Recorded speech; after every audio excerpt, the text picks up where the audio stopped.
말씀은 지난주에 살펴봤던 베드로의 그 큰 선언, 기독교의 가장 본질이며 바탕이며 기독교의 크기를 있는 그대로 보여주는 베드로의 선언, 신비주의 선언이라고 하죠. 하나님께서 얼마나 신비하게 일하시는가, 우리가 다 알지 못하는 방법으로, 우리가 상상도 할 수 없는 방법으로 구원을 베푸시고 은혜를 베푸시는 그 하나님의 일하는 그 선언, 그 발언 뒤에 이 베드로의 발언이 어떻게 모든 신자들에게 받아들여지는가, 어떻게 그게 이 교회에서 실체가 되는가, 구체화되는가에 관한 말씀입니다. 베드로가 이렇게 말을 하자 모두가 잠잠해졌죠. 수긍한다는 뜻입니다. 할 말이 없다는 뜻이죠. 그러자 바울과 바나바가 그들이 전도 여행을 다니면서 있었던 일, 하나님께서 얼마나 신비한 방법으로, 우리가 다 알지 못하는 방법으로 이방인들에게 구원을 베푸셨는가, 은혜를 베푸셨는가에 대해서 말을 했죠. 그리고 나서 야고보가, 예수님의 동생 야고보입니다. 야고보가 최종적으로 자기의 의견을 말을 했는데, 야고보는 이때 초대교회의 지도자였습니다. 가장 높은 리더십을 가지고 있던 사람이었습니다. 그러니까 야고보의 의견이, 야고보의 판결이 이 변론의 회의의 결론이 된 셈이죠. 이 야고보가 최종 판결을 내렸습니다.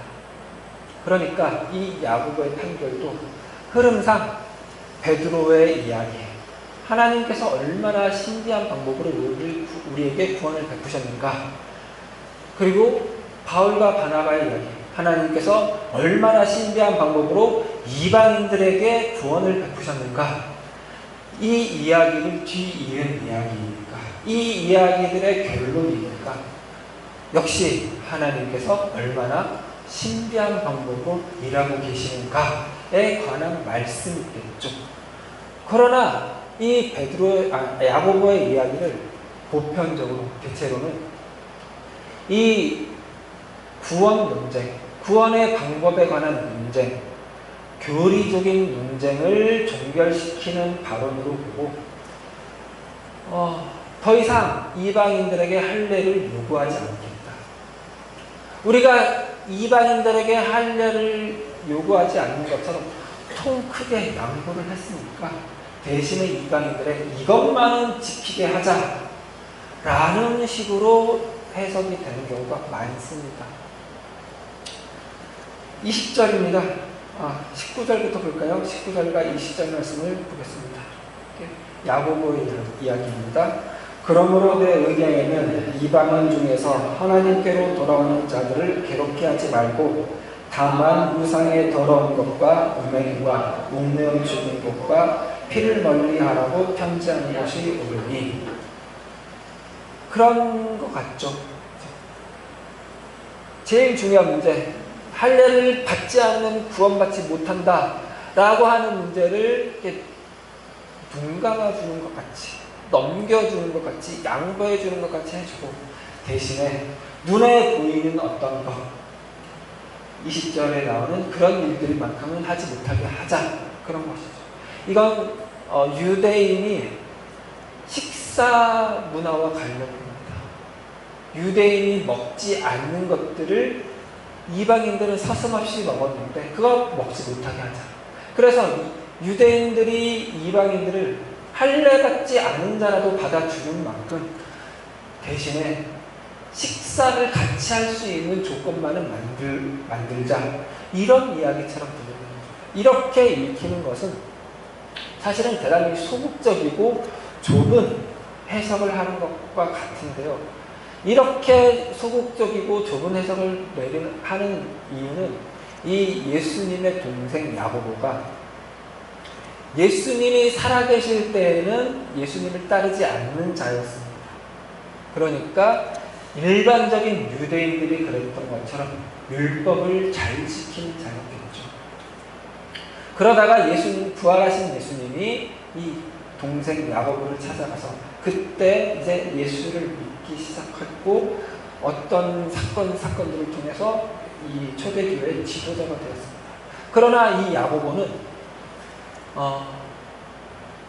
예수를 믿는 신자인 유대인들뿐만 아니라 예수를 믿지 않는 유대인들에게도 존경을 받고 인정을 받는 자였습니다. 율법을 잘 지키고 경건한 자였기 때문입니다. 이 야고보는 60년에 이제 예루살렘이 망하기 몇 년 전까지 계속해서 예루살렘 성전에서 이스라엘을 위해서 기도한 자였습니다. 이걸 모두가 다 높이 평가했던 자였습니다. 그러다가 60년에 성전에서 기도하러 갔다가 돌에 맞아 죽었는데요. 그러고 나서 63년에 예루살렘 성전이 로마군에 의해서 완전히 파괴되었습니다. 이 사건을 두고 야고보를 돌로 쳐 죽였기 때문에 예루살렘이 이렇게 멸망당한 것이다 라는 유대인들의 평가가 있을 정도로 야고보는 그렇게 경건하여서 모든 유대인에게 높은 평가를 받던 자였습니다. 그런 야고보가 한편으로는 갈라디아서 2장의 기록을 보면 우리가 지난주에 봤던 유대로부터 온 자들이 시리아 안디옥으로 가서 할례를 받지 않으면 마땅히 구원받지 못한다고 말했죠. 그 유대로부터 온 자들을 보낸 사람이 야고보인 정황이 있습니다. 그러다 보니 야고보는 율법을 중요하게 생각하는 사람처럼 있는 것이죠. 근데 그 중에서 제일 중요한 문제를 양보했습니다. 특히 베드로도 바울과 바나바도 하나님께서 일하셔서 이 이방인들이 굳이 할례를 받지 않아도 구원을 베푸셨다고 발언을 했으니까 그들을 면전에서 그들의 의견을 무시할 수가 없죠. 그리고 많은 이방인들을 실망시킬 수가 없어서 그걸 양보해줘. 대신 이걸 양보한 만큼 유대인들이 반발할 수가 있으니까 그 유대인들에 대한 어떤 보상 차원에서 대신에 20절에 나온 것처럼 우상의 더러운 것과 음행과 목매어 죽인 것과 피를 멀리하라고 편지하는 것이 옳으니 라는 말을 통해서 유대인들의 반발을 억제시키는, 유대인들을 어떤 보상을 주는 정도의 이야기를 한 것처럼 보기가 쉽다는 것입니다. 그렇게 보는 것입니다. 이렇게 놓고 보면 이 야고보의 발언은 대단히 정치적인 발언이죠. 다른 집단의 우두머리가 어떤 이해관계를 조절하기 위해서 하는 정도의 판결과 전혀 다를 바 없는 판결이죠. 그리고 지난주에 봤던 베드로의 이야기, 하나님의 신비하신 일하심과는 전혀 상관없는 해석이 되는 것이죠. 그러나 그렇지 않다는 것입니다. 서두에 말씀드렸던 것처럼 이 야고보의 발언은 베드로의 그 신비한 하나님의 일하심이 우리를 구원했다. 바울과 바나바가 이야기한 신비한 하나님의 일하심이 이방인들도 구원했다의 이야기를 받아서 하는 이야기라는 것입니다. 오히려 이 이야기를 받는 것뿐만 아니라 이걸 한층 더 강화한, 더 폭넓게 수용한 이야기인데요. 그걸 보려면은 이 20절이 이 당시 사회에서 어떤 맥락을 가진 이야기인지 찬찬히 살펴볼 필요가 있습니다. 20절을 한 번 더 읽겠습니다. 다만 우상의 더러운 것과 음행과 목매어 죽인 것과 피를 멀리하라고 편지하는 것이 옳으니, 이방인들에게 편지해서 이렇게 하라는 것입니다. 4가지 요구가 나오죠. 우상의 더러운 것 멀리하라, 음행 멀리하라, 목매어 죽인 것 멀리하라, 피를 멀리하라. 근데 이 멀리하라는 번역이 된 단어는 원래 당연히 하던 것으로 여기는 것을 하지 말라고 하라는 겁니다. 하지 못하게 하는 겁니다. 하는 것이 당연한 것을 못하게 하는 겁니다. 그러니까 이 4가지가 이방인 문화에서는 당연한 것이라는 거죠. 그런데 이 4가지가 사실은 하나입니다. 한 가지입니다. 어떤 면에서 그러냐면요, 우상의 더러운 것은 우상에게 바쳐진 제물입니다. 고기입니다. 우상에게 바쳐진 고기. 그리고 음행은 우상을 섬기는 우상 제의에서 우상 제의의 한 과정에서 드려지는 성적인 행위입니다. 그리고 목매어 죽인 것도 피를 마시는 것도 우상을 섬기는 제의의 한 형식입니다. 한 방법입니다.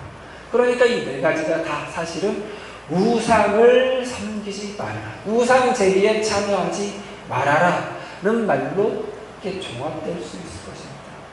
그런데 이 편지를 받는 사람들은 이미 예수를 그리스도라고, 예수를 유일한 신으로 믿는 사람들, 교인들, 신자들이죠. 그러니까 이들에게 우상 제의를 피하라, 우상을 섬기지 말아라 라고 하는 말은 사실 불필요한 말일 수도 있는데, 그럼에도 불구하고 이 말을 한 것은 보다 더 깊은 다른 뜻이 있기 때문입니다. 그 뜻은 뭐냐면요, 지금 이 성경이 쓰인 시대는 늘, 그러니까 구약부터 신약까지 다 고대 시대라고 했죠. 고대 사회입니다. 고대 사회에 속한 고대인들이 살아가는 때입니다.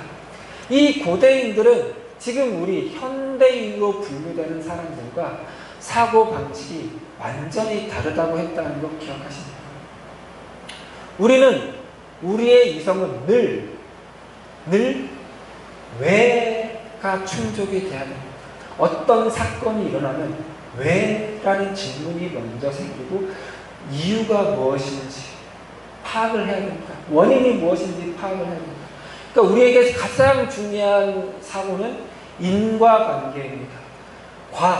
결과물이 생겼죠. 현상이 되었죠. 이 결과는 뭐 때문에 생겼는가를 우리는 파악을 해야 됩니다. 그러나 고대인들은 그 어떤 드러난 결과를 보고 이유란 원인을 묻는 것이 아니라 왜라고 묻는 것이 아니라 누가라고 물었습니다. 왜냐하면 어떤 사건이 결과되는 것의 원인과 근거, 이유는 늘 신들의 것이기 때문입니다. 그러니까 뭔가 사건이 생기면 질문은 누가입니다. 누가인데 그 누가에 해당되는 것들은 사람이 아니라 신입니다. 어떤 신이 이렇게 했는가. 그러니까 고대인들의 생활은 늘 신이 함께했어요. 신들이 함께한 생활입니다. 모든 사건에, 모든 사물에 신이 달라붙습니다. 신들을 배제하는 삶이란, 사고란 없는 것입니다. 그러니까 지금 이 시절에 나온 우상들, 다만 우상에게 제사를 지내는 그 순간만을 말하지 않는다는 것입니다. 생활 그 자체입니다. 우상제의는 제의이기도 하지만 관습이기도 하고 습관이기도 하고 생활이기도 하고 또 한편으로는 삶의 당연한 방식이기도 하고 또 한편으로는 삶의 보장이기도 합니다. 그게 고대인들의 사고방식이긴 하지만, 그리고 우리는 현대인이 되어서 현대 시대를 살아가긴 하지만 이 고대인들의 사고방식이 현대에도 남아있는 게 있습니다. 이걸 생각하면 이해하기 쉬울 것입니다. 이 20절 이야기를 현대식으로 말하면 이런 겁니다. 이사하려고 할 때 손 없는 날 택하지 말아라. 사업장 시작했다고 돼지머리 갖다 놓고 절하지 말아라. 이런 말이랑 같습니다. 우리야 뭐 이게 당연한 이야기지만 믿지 않는 사람들은 이렇게 이야기하면 당혹스럽죠. 그쵸? 그런 날, 손 없는 날 이사해야지, 손이 있는 날 이사했다가 그 손 우리 집에 계속 들러붙으면 어떡하려고. 돼지머리한테 절 안 했다가 사업 망하면 어떡하려고. 그런 불안감이 있죠. 저는 이제 워낙에 교회에서 자라서 잘 몰랐습니다만 어느 믿지 않는 사람을 이렇게 집에 간 일도 드물어서 몰랐었는데, 최근 몇 년 사이에 좀 이렇게 알게 된 사람이 있어서 이렇게 그 집에 갔었는데 깜짝 놀랐어요. 진짜로 부적이 붙어 있더라고요. 집에 현관에. 제가 갔던 믿지 않는 집이 다 부적이더라고요. 이게 우스갯소리가 아니구나, 그걸 처음 알았어요. 집에 부적 붙이지 말아라. 그러면 당황하는 거죠. 부적 안 붙였다가 애들 아프기라도 하고 누구 병이라도 걸리면 어떡하나. 혹시 우리 지금 여러분들 이야기 아니죠? 뜨끔한 거 아니죠? 이 이야기예요. 너네는 하나님의 자녀 아닌가? 이 하나님은, 우리 하나님은 예수로 자기 자신을 나타내신 하나님은 신비하게 일하시는 하나님이에요. 예수가 당한 그 죽음, 십자가 죽음, 저주받은 죽음으로도 구원을 만들어낸 하나님 아닙니다. 예수를 거부한 그들조차도 구원하신 하나님 아니에요. 눈에 보이지 않는 방법으로, 우리가 상상할 수 없는 방법으로 일하시는 하나님의 크신 지혜와 크신 신비로 구원을 베푸시고 매 순간 매 순간 찾아와서 생명과 진리와 사랑과 복을 베푸시는 하나님 아니냐. 그러니 다른 믿지 않는 사람들이 마음이 쫄려서 하는 그 일들 하지 않아도 된다입니다. 그러니까 다른 법을, 다른 규율을 제시하는 것이 아니라 하나님이 이렇게 크신 하나님이니 너네 그러지 않아도 된다라는 안심을 주는 것이죠.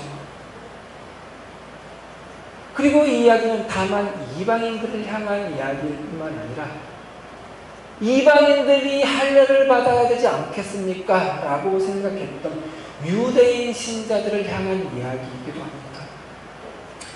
이방인들에게 복음의 문이 열리고 이방인들을 또 믿는 이방인들의 수가 늘어나자 믿는 유대인들이, 특히 바리새파였다가 믿는 자들이 된 유대인들이 마음이 쫄렸겠죠.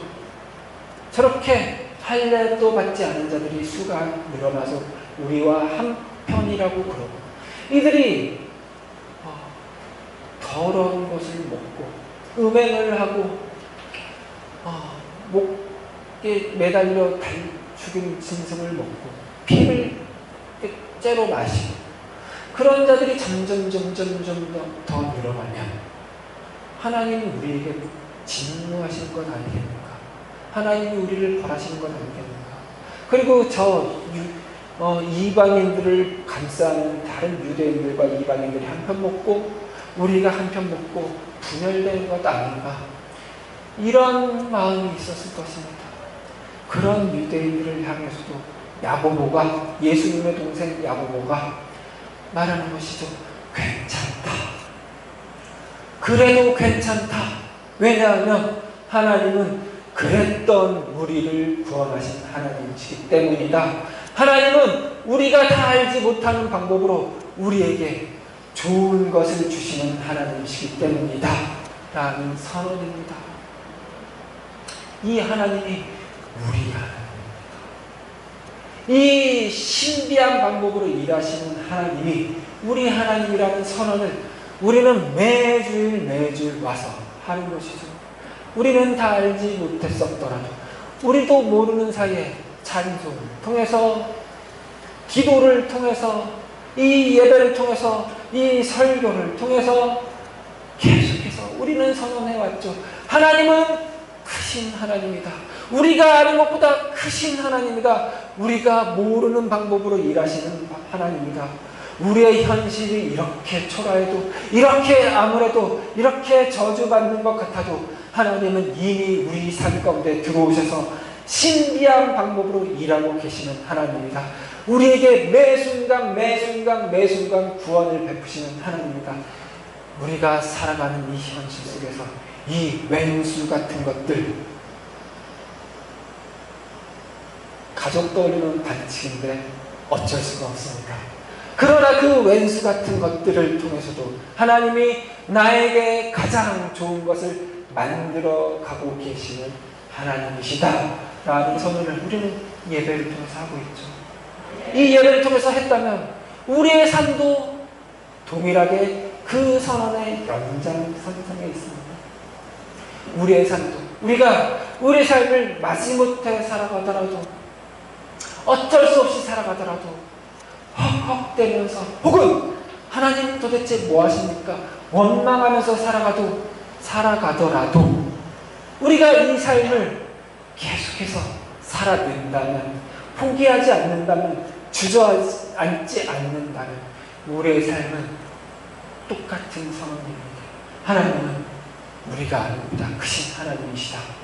하나님은 크신 지혜와 크신 신비로 우리를 위하여 일하시며 우리를 찾아오시는 하나님이시며 늘 우리와 함께 하시는 하나님이시다 라는 선언인 것입니다. 이 선언이 우리 인생입니다. 우리 각자의 인생입니다.